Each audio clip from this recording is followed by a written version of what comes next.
climate change concerns have jolted the development of new car technologies.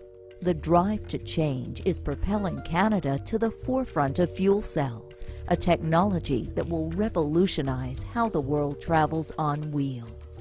We actually do have a very significant sector here, not just in hydrogen fuel cell, but in green technologies. But the hydrogen fuel cell industry in British Columbia is, in fact, world leading. I'm quite often asked how come this fuel cell development for Daimler and Ford is located in BC, in the Vancouver area.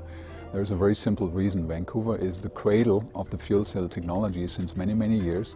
We have lots of very good people here. We have lots of universities, research institutions, other companies in the fuel cell arena. So it is an ideal place to be here. And our biggest asset is our people. And the people are here and not anywhere else.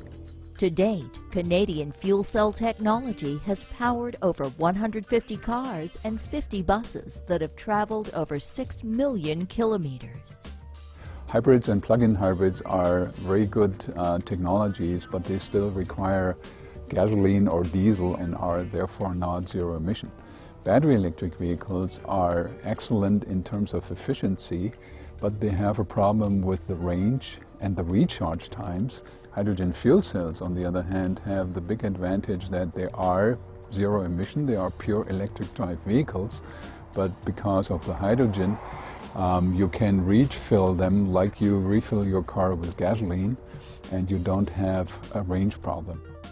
The beauty of hydrogen is that it comes from many different sources. You have to produce hydrogen. It doesn't exist by itself in a common state in the atmosphere. So you can get hydrogen from natural gas. You can extract it out of the natural gas. You can get hydrogen by splitting water with electricity, called electrolysis. Makes hydrogen and oxygen, H2O. You can get it from byproduct hydrogen. Some chemical plants, as a byproduct, produce hydrogen, and you can capture that. So that's the beauty of hydrogen. You can produce it from so many different inputs, and you produce it locally where you have those particular inputs available.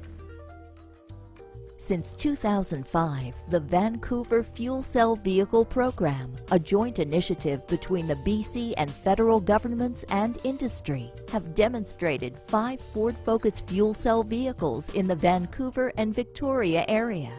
This vehicle is fueled by hydrogen, and through the fuel cell stack, the only emissions that come out of the tailpipe are heat and water vapor.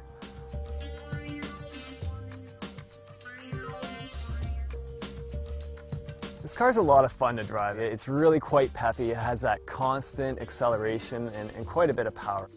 I've had this car up mountain biking in places like this at Cypress Park. I've also done some skiing as well. You can easily fit the skis in the vehicle, as well as camping. We've done basically off-road to get to camping areas with this vehicle. So really there are no limits. Fuel cell vehicles are considered a no-compromise vehicle. Their benefits include high fuel efficiency, range and refueling times similar to today's vehicles, quick startup, quiet operation, and zero tailpipe emissions.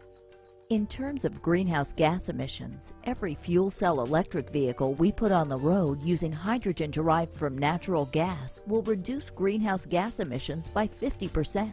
Our goal is to move towards fueling fuel cell cars with hydrogen derived from renewable power, which will produce zero greenhouse gas emissions.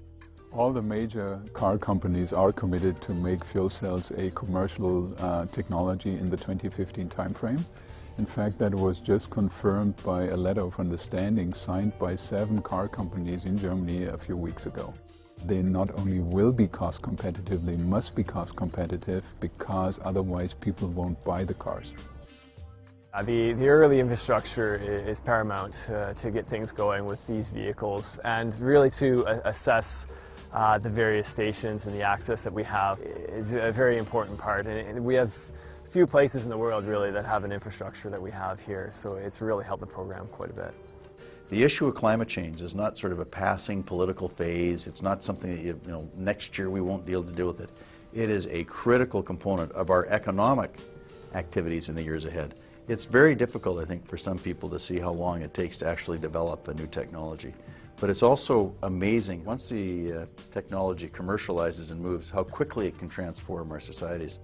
During the 2010 Olympic Games, GM's Equinox fuel cell electric vehicles will travel the BC Hydrogen Highway and allow dignitaries, VANOC officials, athletes, and everyday Vancouver drivers the ability to experience the benefits of hydrogen fuel cells. Fuel cells will help raise the sustainability bar of the 2010 Games and demonstrate made-in-Canada technologies.